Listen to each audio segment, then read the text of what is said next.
Today's international system is like a ship adrift during a pandemic. With the captain lost to the virus, and the most capable and conscientious members of the crew self-isolating in their cabins, the deck is now teeming with contagious megalomaniacs.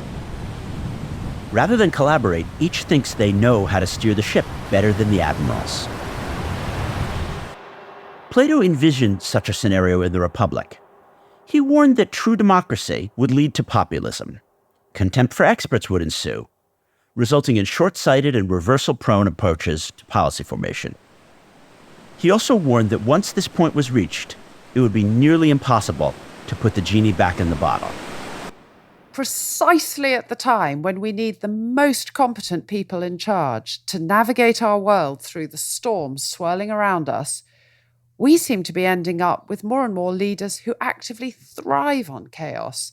We have entered an era of global enduring disorder, and this is the podcast which explains why. I'm Jason Pack, author of Libya and the Global Enduring Disorder. And let me tell you, I've witnessed some disorder in my day. I had a Fulbright scholarship in Syria during the early 2000s. You know, it was a good run. I only managed to get kidnapped twice. And over the last 2 decades, I've seen firsthand how decisions made in Moscow, London, and Washington have deliberately fostered what I term the global enduring disorder. This is my concept that we're living through a unique era of self-perpetuating disorder. Yeah, quite right. And this is Alex Hall, my illustrious co-host on this journey. Hi, Jason. Alex has steered a fair few vessels in her day. For example, as British ambassador to Georgia, all the way until the day when she finally jumped ship, unwilling to peddle Boris Johnson's Brexit lies. It's great to be here, and your metaphor of the ship is a perfect one, because I have to say I have been feeling increasingly seasick about where the world is headed. And so this is the Disorder Podcast, where we examine our new historic era, one characterized by deliberate disorder and a lack of coherent international coordination. Here we'll look at issues like climate change, tax havens, or unregulated cyberspace, speaking to people at the forefront of Western policymaking to figure out, why are the major world powers no longer working effectively to solve global problems? How did we get to here? And what can we do to foster order?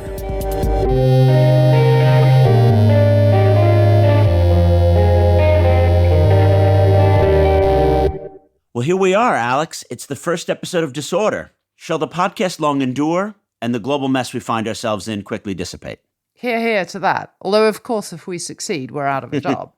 And so, over the next few weeks, we're going to unpack this era of global disorder. But before we get to that point, we're going to give you a little chance to get to know a little bit more about us, why we care about this issue, and how we ended up hosting this podcast. This is our very first episode, so we're warming up ourselves and hopefully warming you up too. Alex, when it came to someone who was going to have understood and lived the disorder and be able to share its lessons, I knew we would resonate. Ow, I know where this question is going. What are you going to ask? You were in the belly of the beast. You were in the Pentagon when the Iraq War was being planned. You were selling and trying to figure out how to present a more reasonable version of Brexit to an American diplomatic and media audience. I mean, as soon as I got to know the rooms that you had been in, I knew we needed to do this together. Yes, that is true. I have seen the disorder from the inside. And the reference you made there, for those who may not know this, is I did spend 3 months inside the Pentagon as a British liaison to the Americans in the 3 months leading up to the start of the Iraq War and the very first few weeks of that Iraq War. And I used to try and convey back to people in London, look, they really don't have much of a plan for the post-war phase. And my reports just didn't land anywhere. People didn't want to believe it. That's so interesting because I feel like people who haven't experienced policymaking, and this was me when I was a graduate student, are like, no, but there's like a secret plan and it was like a conspiracy and they wanted to get the oil or they wanted to whatever. And then when you live it and you do it and you brief the British ambassador to Libya and you realize, you know, he's a good and well-intentioned guy, but he doesn't have the levers for this. Or it's worse in the American case. It's like, they're dealing with some bureaucratic things and they have to deal with the Conflict Stabilization Bureau, but the Energy Bureau has this and this. Like, there can't be any rationale because the bureaucratic pressures are such.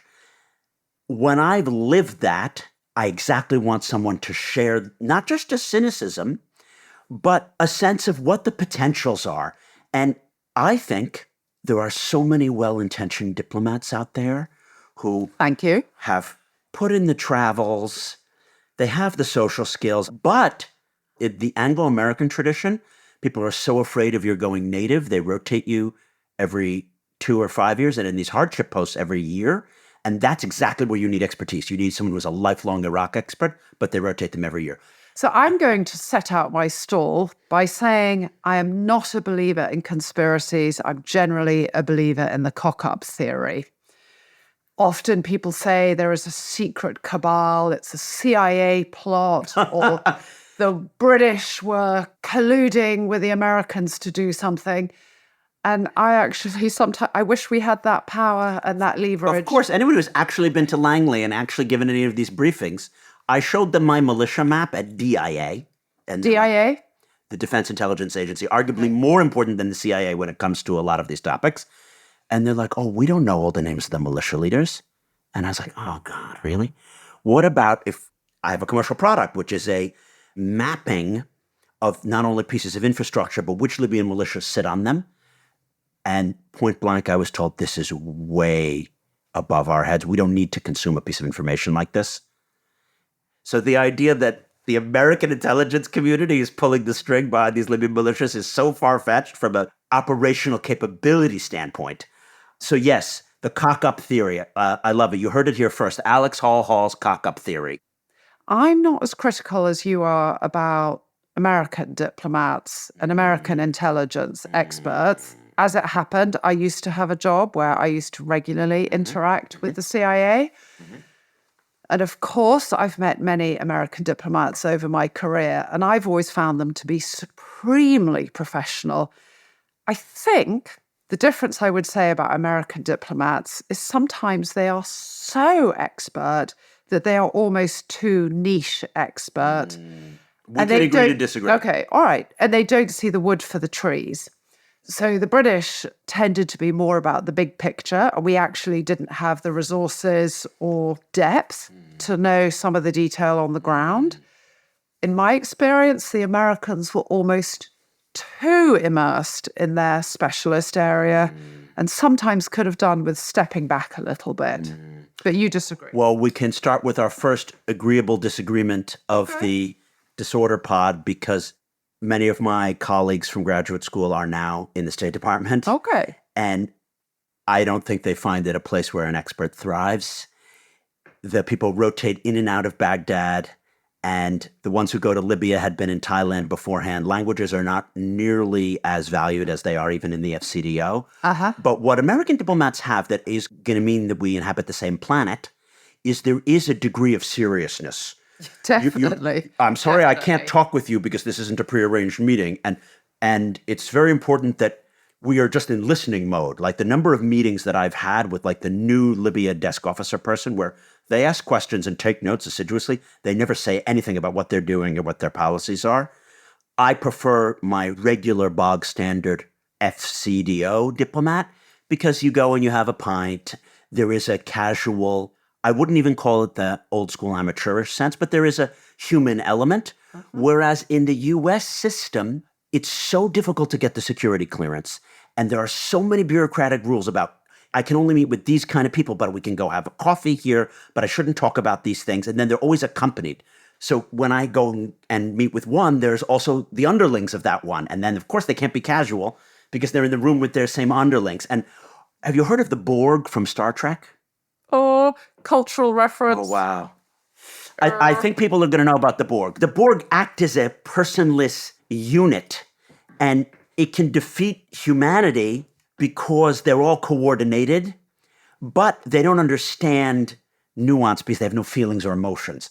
And I feel like that the State Department training process whips out of you your ability to do creative thinking and one-on-one stuff because you don't want to get out in front of what Washington is saying. And then when you're in that meeting, If it's just me and Jeff sitting down over a pint in Westminster, he says what he thinks is absolutely fucked up about the negotiations.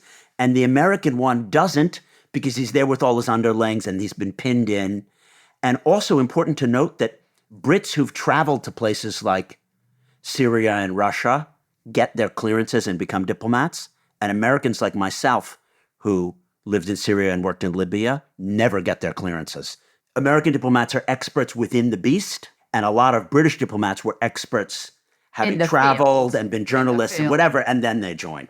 So I think you and I may be describing two sides of the same coin about American diplomats. I see them as too detailed and maybe not seeing the big picture, but I think that's maybe just a flip side of sort of working to a more conservative formula. But this is actually one of the themes we're going to come through quite a lot through the podcast. The different why our roles. institutions don't work and why they're not able to process the information and the challenges. And also why we don't always work so well together, because we have different ways of working. The Brits, the Americans, and the French, we have different ways of working and approaching issues. And it's such an irony because probably given this Ukraine war, the West is more on the same page in the democratic world in general than it has been at any time in the last 15 years. And yet there's very little spillover to tackling things like climate change and tax havens. I don't really see us using this unity, and that has to do with these institutional constraints. And we have not figured out a way how to coordinate a sane center. And one of the things I am going to be calling for, and I've tried to have as a core value of my career, is a radical center. And I see myself with the American political spectrum entirely hollowed out. I see myself as a radical centrist, and the idea of ordering the disorder is actually radical. And a lot of that coordination, which we really need to get to these win-win situations, it hasn't happened for one reason or another. Well, to be fair, I don't think it's necessarily because the quality of individuals on the world stage have got so much worse. Although they have. Okay, well, the quality of leaders has. So I would say our quality of leadership isn't as good as it used to be. But I would argue it's also because there are more prevailing winds against us. That's something we're also going to look at in future episodes. You have rogue actors, you have disinformation, you said we're not all ruled by billionaires, but certainly in the UK, when 80+% of the British media landscape is controlled by non-domiciled billionaires who have their own political agendas, those all have an impact. And we talk about illicit financial flows, how money coming into our political system distorts things. You have how populism has grown and is fueled by mass migration. And mass migration itself is fueled by increasing climate change and conflict. And conflicts are getting harder to resolve because, taking us back to square one, it's harder for the international community to work effectively together. So all these things are interlinked. It's not necessarily that British diplomats or American diplomats aren't as smart as they used to be, but it's a much messier world we are trying to operate in. That's it, Alex. You've ordered the disorder for us. Couldn't even disagree agreeably. Thank you. Well, a little bit of disagreement, as I always tell my husband, is what makes for an interesting marriage. And that's what we're going to have on this podcast, a very interesting marriage.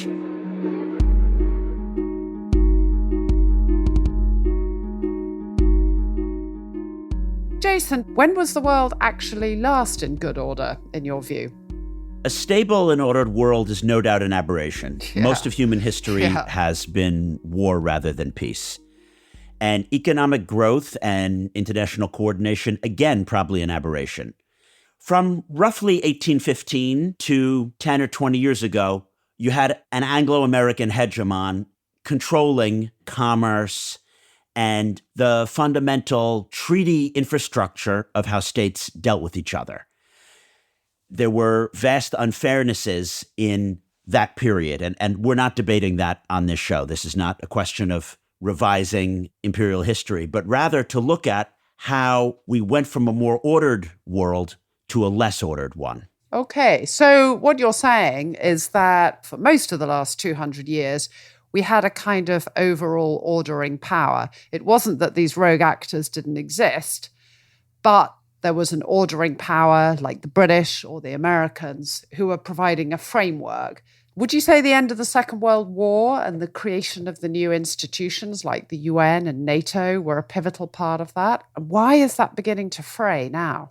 The American-led world order after World War II was the attempt to vest the American victory into institutions. A huge mistake that we're going to be returning to again and again in this podcast was that the victory against the Soviet Union at the end of the Cold War was not vested into new institutions. And we're kind of stuck on a world in which the salient issues of today are being dealt with by the institutions of yesterday. We just don't have enforcement mechanisms to create the right incentive structures for people to want to play ball in this ordered world. So one question that I think we're going to explore now is why haven't these new post-Cold War institutions been created? Why haven't we been able to adapt our model? Yeah, that's the $64 trillion question, Alex. And it's one that we've been unpacking with various scholars and diplomats, journalists and policymakers. One such person is Timothy Garton Ash, a historian who experienced the disintegration of the ordering institutions firsthand. He told us exactly what he thought happened. So here's the thing. The end of the Cold War was unlike the end of most other major wars in that most of the post-war, i.e. post-1945, Western-built institutions survived and were simply extended. And so what we did was the enlargement of the West plus a very serious attempt, and I was part of this attempt, to build an acceptable relationship for Russia. So let me remind you, the G7 became the G8. And there was a lot of Western economic help from the modernization of Russia, and similarly with China. Let me remind you that China was brought into the WTO.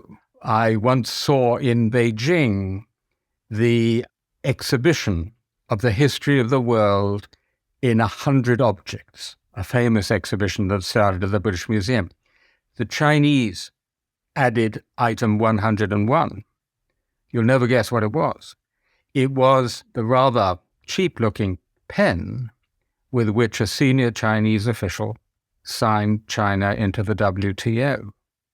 It was that important to China. So it's not the case that we made no attempt and we just dictated the terms. There were very serious attempts, but with time, both Russia and China became profoundly dissatisfied with that new world order, which seemed to them to be a Western declaration of victory, and where the United States seemed to be able to do whatever it liked. Unfortunately, there were many people in Washington at that time who thought that was exactly what the New World Order meant.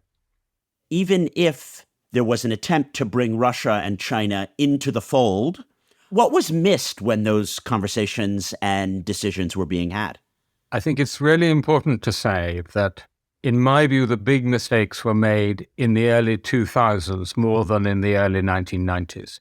In the 1990s, I remember vividly, we had no idea if any of this was going to work, and we were quite cautious and feeling our way.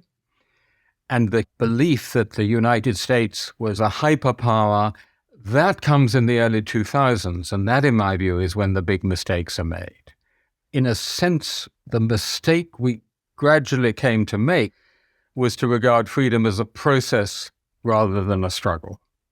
There was an inclination to believe that as these countries got richer and more integrated with the West, so they would necessarily become democratic. It was not wrong to try. And there were a lot of people in both Russia and China who wanted that to happen. In my view, the mistake was not to adjust our policy when it became clear that wasn't actually happening.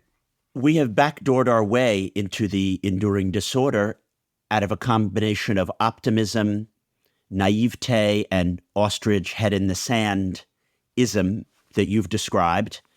So as I understand it, we and hopefully most of our listeners believe in this rules-based liberal world order. There is momentum being built here, and it's going to take a big struggle to create the institutions and political will to address that. Would you see things similarly? So the fact is that so much of the story we're discussing derives from the fact that for close to 200 years, you had as the increasingly global hegemonic power, first Britain, the United Kingdom, and then the United States. And now we see a much weakened, internally divided United States and very much stronger non-Western powers, so that I think the way in which we got into this disorder has two time frames. One time frame is post-Cold War, is what went wrong after the end of the Cold War. The other is a much longer time frame of centuries in which for the first time, since at least the end of the 18th century, the agenda of world politics is being set in really significant ways by major non-Western powers like China and India, and of course Russia is a borderline Western, non-Western power.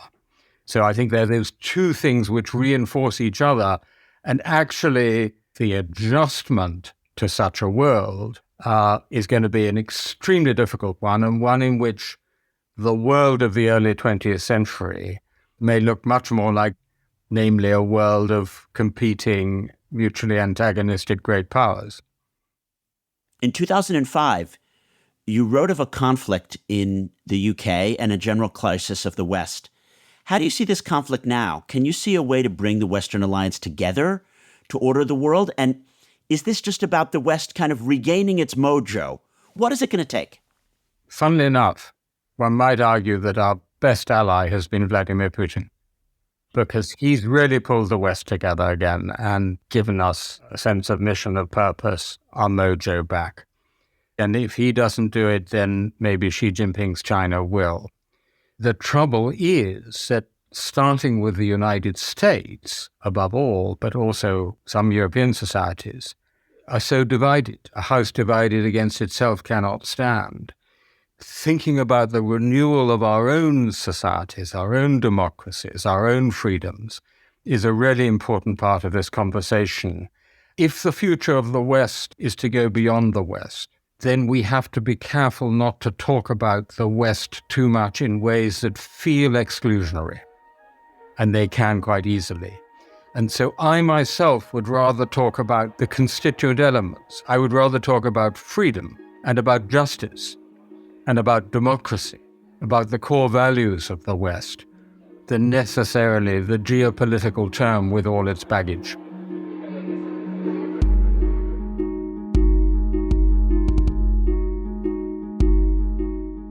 Coming up, why do we always seem to pick the wrong leaders?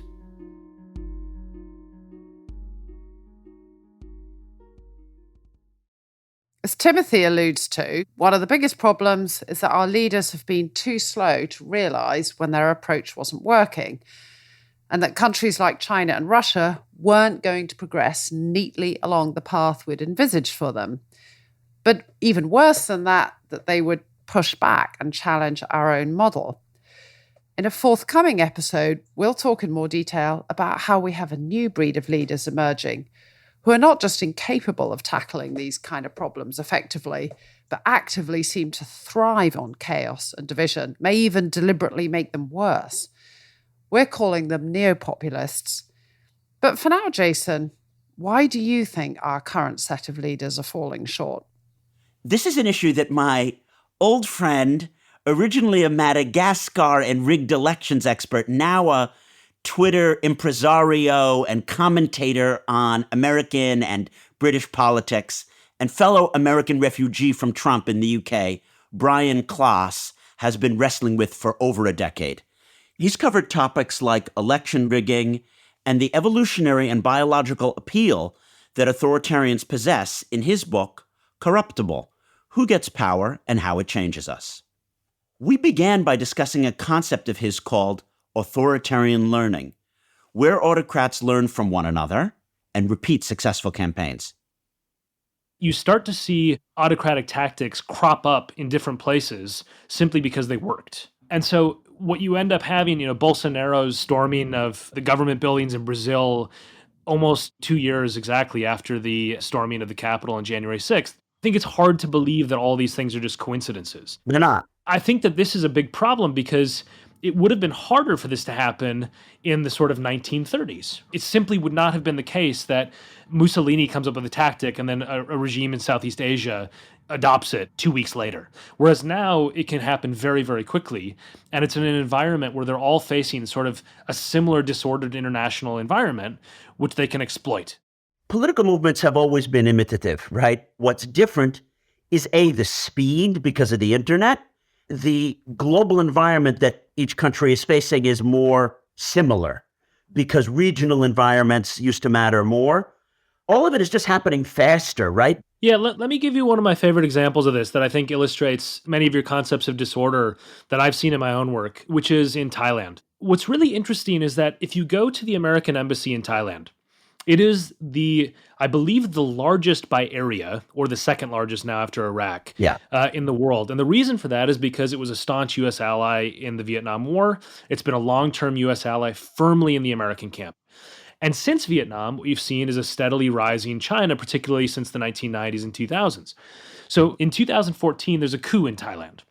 What does the U.S. do? Well, normally the U.S. wants to condemn military governments. But the problem is China's just waiting there for the condemnation for them to turn and say, well, you know what? If the U.S. doesn't want to be our friend anymore, Beijing is very happy to swoop in. And so there's this disordered environment that the Thai government is exploiting, and it's using it to hedge by playing the Chinese and the Americans off each other. So the U.S. issues this sort of tepid statement. American companies are still operating in Thailand. The Chinese government is selling submarines and building trains at the same time that the U.S. government is holding military exercises with the Thai military. It's just sort of a bizarre juxtaposition of all these things. And it brings together how difficult it is for the weakened state capacity of a less powerful West to actually impose its will when there actually is a sort of defection option. And so you have all these different power centers, and they're all sort of trying to figure out what to do. And then what does the Thai government do? Well, it comes up with clever ways to change its constitution so that its elections don't actually mean that the junta is going to lose. And other countries mimic that. Your book, Corruptible, gets at how the best designed institutions and most well-intentioned groups in the Western world can be corrupted to choose disordering, macho, neo-populist leaders by hacking certain evolutionary predispositions. Is our era of enduring disorder rooted in ways that technology and the new media space has been used to unleash certain innate biological prejudices for strongmen, for example, that robust institutions and the old curated elite media environment had previously kept in check? The basic concept is this, that humans have had an evolutionary pressure on them to survive. And for countless generations, like 99% of the generations of humanity, it has been very, very helpful, especially in times of crisis, to have a leader who is a physically strong man. Now, that no longer applies. We don't need a president who can do lots of push-ups or throw a spear or, beat their chest and so on. But what you find in some of the psychology experimental literature that I found very persuasive was they did lots of experiments, and they also did computer manipulations of images where they asked people effectively, who do you want to be in charge? And they found a sort of muted response to anything like physical strength, etc., size, height, all these sorts of things. But when they said, okay, now imagine that there is a war, or there's a pandemic, or there's a famine, or an economic crisis. Now we're going to show you a series of images, and very often the effect was amplified to a huge degree for physically strong men. And the reason I wrote about this, it's incredibly depressing how stupid this bias is, right? It absolutely does not matter whether somebody, as I say, could do push-ups. And in almost every other field, you imagine you go to the doctor's office and the male doctor takes his shirt off and does some push-ups to show you how good he is at medicine. You would think, I have to call the medical licensing board and get this guy fired. But in politics, this sort of masculine display is like a routine part of our political system. They're exploited, I think, by agents of disorder to make themselves appear more powerful. And it's important, I think, not to condescend to people for whom this dynamic is playing out within them in their electoral choices. They're not stupid. It's that we all want decisive leaders. And therefore, I blame our institutions and our media, which are less robust and less curated, and hence don't redirect them. How do you see the question of the institutional and media changes that have taken us from an Eisenhower and JFK style of quote unquote manly leadership to the Trump Bolsonaro type? Yeah, I think they're definitely linked because when you think about how somebody can break out in modern politics, I'm talking now particularly in backsliding democracies, fragile democracies like the United States and so on. You think in the past, if you wanted to become famous in the Republican Party, what you sort of had to do was put your time in and hope that the majority leader is going to sort of give you a primetime slot on CBS News to be the face of the party. So you put in your decades of service, you're loyal to the party, you always abide by the rules, and then maybe you'll get your big break on one of the three big broadcast networks. Or you get a speech at the convention, which the party decides. Now, the thing is, when you think about people, some of the most famous people in the modern Republican Party, I mean, Donald Trump had put in no time as an elected official. He'd never been elected before he ran for president. But also like the sort of firebrands that are household names in the United States, Marjorie Taylor Greene and Lauren Boebert and Matt Gaetz. These are junior members of Congress. They're in their second term or they've just been recently elected. And you still have a situation where they're completely famous and they can get rich off of this too. Why are they completely famous? Because they have figured out that in a fragmented media space, with particularly social media, that extremism makes you powerful and rich. And it makes you powerful and rich because there is an audience nationally for someone who's willing to sort of push the limits of what is normal in conventional politics. This embeds a reward system structurally for people who are willing to be performatively crackpots, agents of chaos, who don't want to solve problems. They want to sow problems, because if you create problems and then you are seen as the one who's sticking it to the elite, the opposition, the institutions, you're rewarded with clicks and eyeballs and listens and so on. And all of these people are existing in a world where I call them political influencers. They're not politicians. They're not actually solving problems. They're influencers. And the reward is not legislation. The reward is attention. And people who are very, very dangerous for order thrive on attention-seeking chaos. You write about the dark triad traits in individuals, and this is Machiavellianism, narcissism, and psychopathy. Is it the political influencer economy that you mention which really makes the dark triad beneficial? Because before, you needed to pretend a little bit, I don't have the dark triad that much. So it's as if the policing of these dark triad traits, or the structurally keeping them in order, got taken away. Yeah, I mean, so the dark triad is these three traits: Machiavellianism, narcissism, and psychopathy. And when you just think about it, it makes complete sense that these people are going to be overrepresented in politics, right? The Machiavellian is the strategic thinker who strategizes and schemes to get power. The narcissist chases the spotlight, and the psychopath is someone who craves and covets power and control, but also doesn't care about hurting people. So these are things that are particularly rewarded in political office seeking. When you think about why this is, in the modern world, we have designed systems that I think make these people more likely to become powerful. So there's basically three levels to getting power, right? The first level is seeking power, you actually try. The second level is getting power, you actually are successful. And the third level is staying in power. And you have to have all three of these. People with the dark triad are very good at all three levels, and they actually put themselves forward all the time because they're obsessed with the idea of power. Whereas most normal public servants are very much repelled by the idea of being in politics. So this is a structural problem. But the psychopath says power is worth it. You have a situation where the system gets more broken because there's psychopaths in charge, and therefore they then replicate themselves because more psychopaths want to do exactly the same thing. How do we draw out and incentivize people who have compassion, emotional intelligence, public service ethic to get into this field when it is such a cesspool?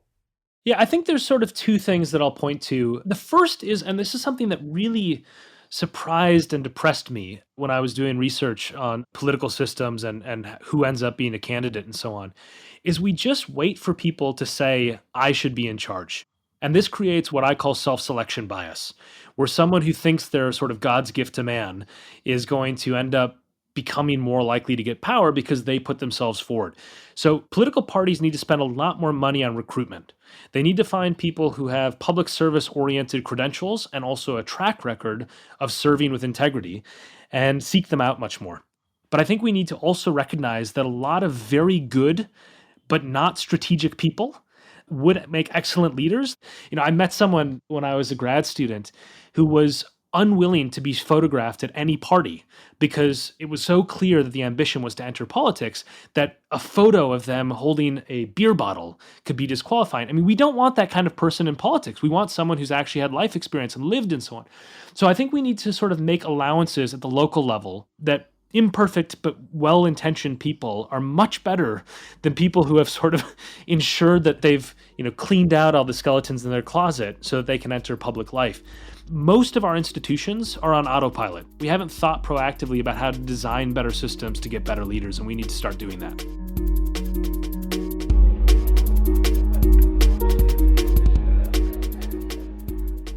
I have to say that interview with Brian really resonated with me on so many levels.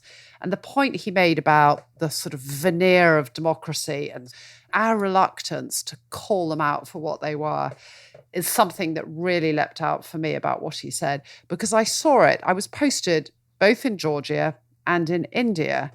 And in India, we have an autocratic leaning leader in Modi, but we're all a bit afraid to call him out because we worry about pushing India closer back again to Russia.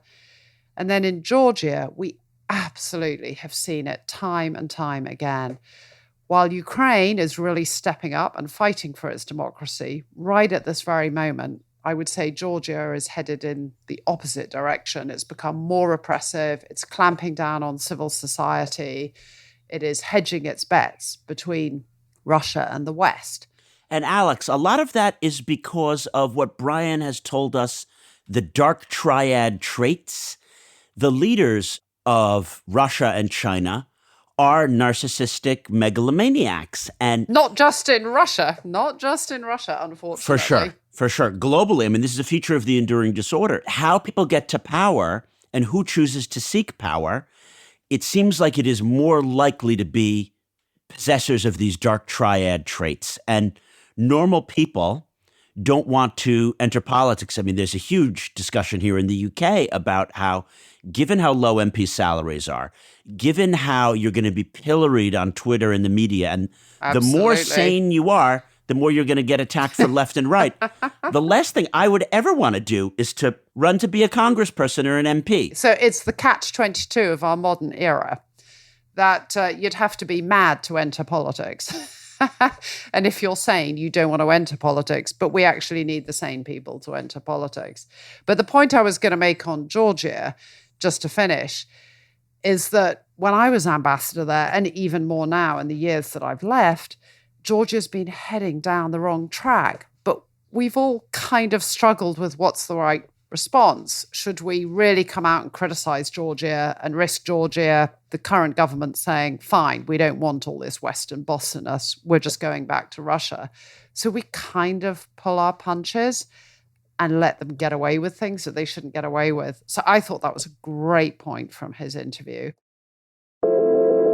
So now that we're all convinced that our world is going to hell, let's try and move in a slightly more positive direction. We'll be spending some time each week unpacking some ideas that could suggest a sliver of hope for humanity to move beyond the current chaos in our Ordering the Disorder segment. So, Jason, what do you think is the main starting point for us to move beyond our current disorder?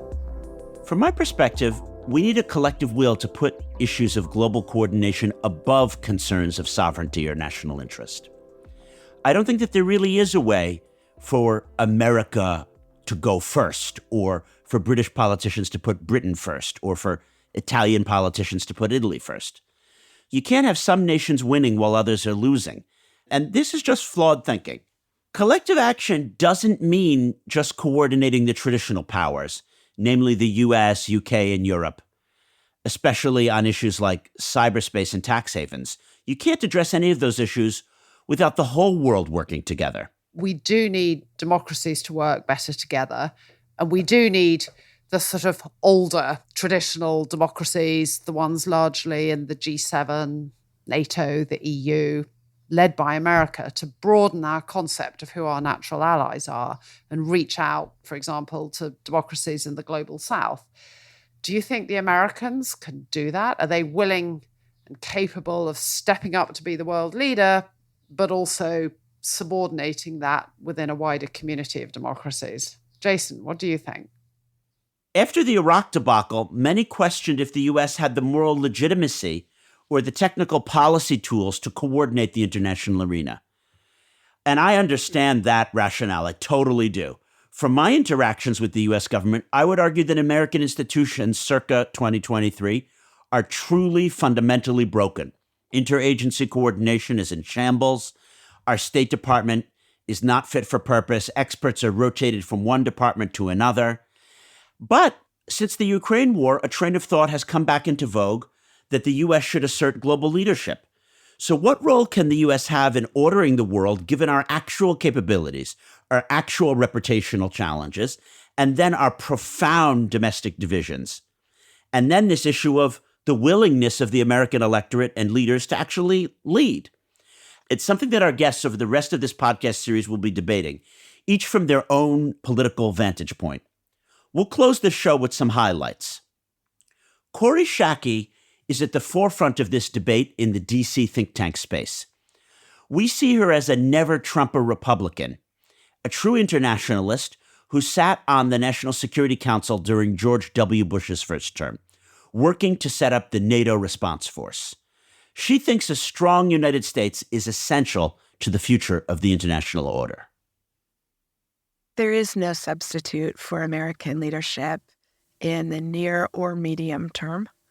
The ways that feisty Americans view the world and want to shape the world are, I think, unique and advantageous. They not only make us safe and prosperous, they make a whole lot of others safe and prosperous, even those countries and societies that bridle at the notion of American dominance or that seek to overthrow the liberal international order. I tend to agree with Kori. It's absolutely not the case that America leads perfectly, but somebody has to lead, and it's better that America does it than somebody like China or Russia, for example. But again, we come back to the question you posed, Jason. Are the Americans willing and capable of doing that role? And are they willing to subsume their national interests in the interests of building broader coalitions? Yeah, can the U.S. become a hegemonic leader of a global coalition of allies once again, as we did after World War II? Or have we lost touch with the ability to do so? It's an idea we unpacked with Charles Kupachan. He's a professor of international relations at Georgetown University and the former director for European affairs in the National Security Council during the Obama administration. You could conceive him as the center-left mirror image of Kori Schake, someone who truly believes in spreading democracy, but is a little bit more skeptical about the U.S. role in the world. I don't think that there is a substitute for American leadership, but American leadership has to be in partnership with others. We need to realize that perhaps an even more pressing challenge is figuring out how to work with non-democracies, how to work across ideological dividing lines. Because let's face it, whether it's climate change or nuclear proliferation or pandemics, we're going to need to work with China. And as a consequence, the continuing erosion in the U.S.-Chinese relationship is worrying. So we need to rebuild our core partnerships and alliances, but we live in an interdependent and globalized world that is going to require reaching across ideological dividing lines and figuring out how to tackle global challenges. I think one of the other points that Charles makes really persuasively is that if we're going to get the world in order, we have to get our own domestic house in order as well. Does the United States reclaim its political center and its political equilibrium and get its head screwed back on? Or do we see polarization and political dysfunction deepen on both sides of the Atlantic? In which case, I fear that this grouping of liberal countries that has been so central to anchoring the international system for the last 80 plus years will not be able to uphold that task. So for me, first, second, third, fourth orders of business are right here at home. We build ourselves up from the inside out. We'll get it right. We don't, we're going to be in trouble. Well, as Charles said, the disorder we see is sadly here to stay. Unfortunately. And so, over the next few weeks, we'll be examining intertwined challenges like the geopolitics of climate change, the struggle for global leadership, and much, much more. We'll hear from esteemed writers like Atlantic columnist Anne Applebaum, leading diplomats like former NATO spokesperson Jamie Shea, and political grandees like Tony Blair's former chief of staff, Jonathan Powell. These experts will help us continue to understand the type of disorder we're living through and what we can actually do practically, implementably, to create order. So there's lots more to come, and we hope you'll stay with us and join us through the next episodes. There are loads of ways to do so. First of all, of course, you can follow this show wherever you're listening right now. We're also on Twitter, @DisorderShow. And if you want to read more about the show, you can do so by following the links in our show notes. Just as it takes a village to raise a child and the entire international system to coordinate to fix the enduring disorder, it takes a lot of people working together to make the Disorder podcast. First thanks go to our producer, George McDonough. Then our executive producer at Goalhanger, Neil Fern. And to Jack Davenport, the head and our gaffer at Goalhanger. My former program manager, Zena Starbuck, and Guy Fiends. To all who've participated, you too have helped order the disorder. Next time on Disorder. Social media fundamentally does two things. It amplifies messages and it mobilizes people. But can we say that they changed the calculation of military commanders? Yeah, because I see it every day in Ukraine, not least because half the time they need to take the phones off the soldiers because they keep streaming from where they are. We're going to meet Disorder's own roving correspondent, David Patrikarakos. He's an international man of mystery who pops up equally in Baghdad, Bakhmut, and Brighton. He'll help us understand why the internet has emerged as an unregulated space and how it disorders rational policymaking. Until then, thanks for listening, and we hope you have an orderly week. Goodbye.